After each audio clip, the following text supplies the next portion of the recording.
Dame in gospodje, reporter Milan, sem ponovno na sledi resnice. Torej, vroča tema v našem mestu je sploh za prebivalce mestne četrti Tezno to, da bi se najprav ta mestna četrt odcepila kot samostojna občina od mariborske, ki naj bi se do te mestne četrti obnašala zelo mačehovsko, naj bi se veliko obljubljalo, ampak od besed k dejanjem se nikoli ni prešlo. Zato je danes z nami tukaj predstavnik, pravzaprav predsednik mestne četrti Tezno, gospod Fandl, ki nas je obiskal tukaj v studiu, ki bo seveda vedel o celi zadevi povedati več. Gospod Fandl, dober dan. Dober dan, jaz bi za začetek najnega kratkega pogovora prosil, da spustite eno pesem, staro tezensko, ki sem jo zraven prinesel in ki vse že za uvod pove, če lahko.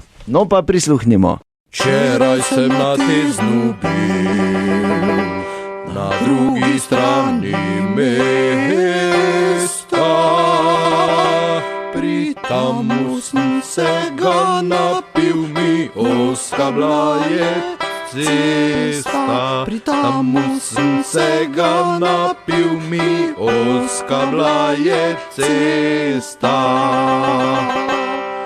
Včasih smo barabe bili, smo rekli, mi smo z Tezna. Zdaj smo pa že dedi vsi. Jaz grem domov, ker baba je že jezna. Zdaj smo pa že dedi vsi. jaz grem domov, ker baba je že jezna. O Tezno, včasih je bilo fajn, je bil tam, je bila metalna, puno bab, smo pili pri lepi nogi, če je bilo treba, pa komu dali s pešico. Zdaj pa lahko kupiš avto, ga opereš, ki češ, Tezna ni več, jebi ga. Aha, ja, zanimivo, gospod Fandl, to je Tezna več ni, pravi pesem. To je to in zdaj Tezno zopet bo, očitno mi imamo dovolj teh krivic, ker mi imamo vse, da smo sami. Zakaj mi ne bi sami bili? Mi imamo vse imamo.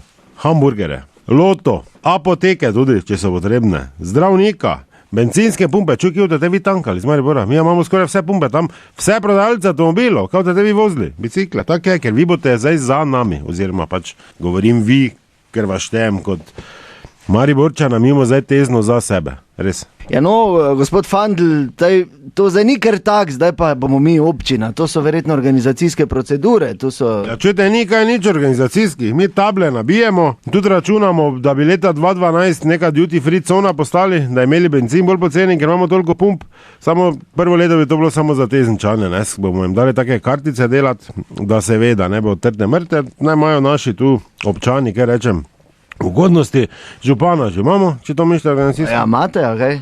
Gospod Power si je zbral rezidenco pri kopališču tam in bo v tem tudi našem prelepem olimpijskem bazenu, ki ga bomo ščistili zdaj letos, tako je treba, imel tudi plavajoči oder, kjer bo seje mestnega sveta Tezno in pa ob večeri bo tudi zapel kaj, tako da jaz ne vem, kaj bi še nam manjkalo. Ja, dovoljenje države recimo, ali pa soglasje Mariborske občine in župana? Čujte, mi imamo prvo naredili, ker veste, kak je tudi črnogradnja, tudi so vsi papira dobili. Kdo se prvo po papirjih na zobe meče, ni nič tega, mu rečejo, ne, spomeniško varstvo, ne, ti prvo postavi, pola papirje rihte. Tako mi tudi. Hvala lepa. Hvala lepa, gospod Fandl, torej ali bo Tezno občina, zares bo pokazal čas, to je bila še ena resnica, do naslednjič ne pozabite, resnica ni plenica, pa vendar marsikomu smrdi.